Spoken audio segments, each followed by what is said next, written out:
பிரியமானவர்களே, இயேசுவின் நாமத்தில் உங்களை நான் வாழ்த்துகிறேன். ஆண்டவரிடத்தில் நம்ம நெருங்கும் போது சில சமயம் சில காரியத்தை விண்ணப்பம் பண்ணுகிறோம், சில சமயத்தில் கண்ணீரோடு ஜெபிக்கிறோம், சில சமயத்தில் வாக்கு தத்தத்தை சொல்லுகிறோம். இங்கே ஒரு பக்தன் ஒரு காரியம் சொல்றாரு பாருங்க. இது 30ஆம் சங்கீதம் 11ஆம் வசனத்தில், ஆண்டவரே என் புலம்பலை நீர் ஆனந்த களிப்பாக மாற பண்ணினீர். நான் புலம்பிக்கிட்டே இருந்தேன் எப்பவும், ஆனா இப்போ நான் ஆனந்த களிப்பாக அதை மாற பண்ணிட்டீங்க. இது சந்தோஷமான ஒரு அறிக்கை.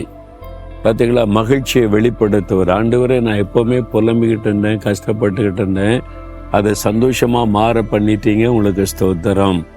அப்போ ஆண்டவர் நமக்குள்ளே உண்டாக்குற மாற்றம், அவர் கொடுக்கிற ஆசீர்வாதத்தை நினைத்து ஆண்டவரை துதிப்பது, அவருக்கு நன்றி சொல்லுவது, அது ஜெபத்தில் ஒரு முக்கியமான பகுதி. அப்படி என்னைக்காவது நீங்க சொல்லியிருக்கீங்களா? ஆண்டவர் எப்போ பார்த்தாலும் நான் புலம்பிக்கிட்டே இருப்பேன், கஷ்டப்பட்டுக்கிட்டே இருப்பேன், இப்போ என்னுடைய புலம்பலை நீங்கள் ஆனந்த களிப்பா மாற பண்ணிட்டீங்க, உங்களுக்கு ஸ்தோத்திரம்னு சொல்லி இருக்கிறீங்களா? அன்னாள் பாருங்களேன், அன்னாள் எப்போ புலம்பிக்கிட்டே இருப்பாங்க.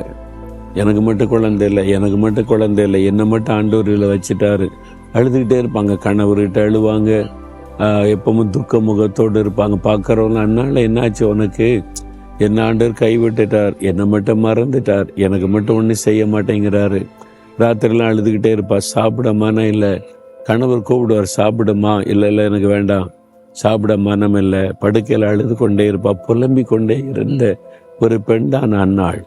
என்ன குழந்தையில் நிந்த பரிகாசம், அதுக்கு மத்தியில் கலக்கம்.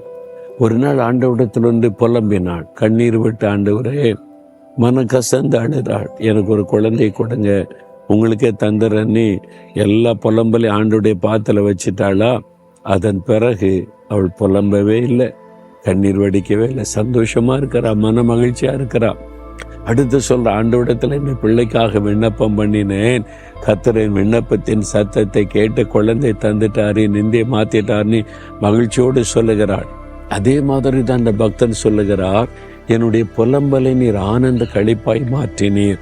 உங்க வாழ்க்கையில எத்தனையோ காரியத்துக்கு புலம்புனீங்க, ஆண்டவர் அதில் அற்புதம் செய்தார்ல, ஆனந்த களிப்பாக மாற்றினார்ல, நன்றி சொன்னீங்களா? இன்றைக்காவது இன்னைக்கு சொல்லுங்க, ஆண்டவரே என் புலம்பலை ஆனந்த களிப்பாக மாற்றி விட்டீர், எனக்கு நன்மை செய்தீர், எனக்கு அற்புதம் செய்தீர், உமக்கு ஸ்தோத்திர, நிந்தையை மாற்றினீர், சுகம் கொடுத்தீர், உமக்கு ஸ்தோத்திரம் சொல்றீங்களா? நீங்க சொல்லும் போதே ஒரு சந்தோஷம் வரும். தொடர்ந்து ஆண்டவர் உங்களுக்கு அற்புதம் செய்ய அது வழிகளை உண்டாக்கி கொடுக்கும். சொல்றீங்களா? ஆண்டவரே நான் இப்பவுமே புலம்பிக்கிட்டு கஷ்டப்பட்டுக்கிட்டு வேதனையில கண்ணீர் வடித்து கொண்டு இருந்தேன், நீங்க என் புலம்பல ஆனந்த களிப்பாக மாத்திட்டீங்கப்பா, நன்மை செய்துட்டீங்க, விடுதலை தந்துட்டீங்க, சுகம் தந்துட்டீங்க, ஆசீர்வாதம் தந்துட்டீங்க, உங்களுக்கு கோடி கோடி ஸ்தோத்திரம், ஸ்தோத்திரம், ஸ்தோத்திரம். இயேசுவின் நாமத்தில் துதி பலிகளை ஏறெடுக்கிறேன் பிதாவே. ஆமேன், ஆமேன்.